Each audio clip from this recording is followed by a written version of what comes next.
கல்யாண பந்தியில் வைக்கிற ஒவ்வொரு ஐட்டமுமே தனி ருசி தான். எஸ்பெஷலி எனக்கு இந்த உருளைக்கிழங்கு பொரியல் ரொம்ப பிடிக்கும். அதே டேஸ்ட்டில் எப்படி செய்கிறதுன்னு பார்க்கலாமா? 2 மீடியம் சைஸ் தக்காளியை ரஃபாக கட் பண்ணி மிக்சர் ஜாரில் சேர்த்துக்கோங்க. சின்ன துண்டு இஞ்சி, ஒரு பல் பூண்டு, கொஞ்சமாக சோம்பு, கொத்தமல்லி ஆப்ஷனல், வேணானா ஸ்கிப் பண்ணிவிடுங்க. எல்லாமே சேர்த்து நல்லா ஃபைனாக அரைச்சி வச்சுருங்க. அதுக்கடுத்து ஒரு கடாயில் ஒரு குழிக்கரண்டி அளவு எண்ணெய் விட்டுட்டு கடுகு கருவேப்பிலை போட்டுக்கோங்க. ஒரு பச்சை மிளகாவை நீளமாக கட் பண்ணி சேர்த்துக்கிறேன்.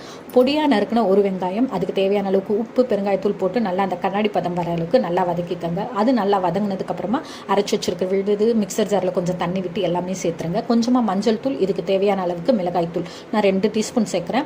நல்லா கலரி விட்டுக்கோங்க. அந்த பச்சை வாடை போகிற அளவுக்கு. பச்சை வாடெல்லாம் போய் நல்லா திக்காகி வரும்.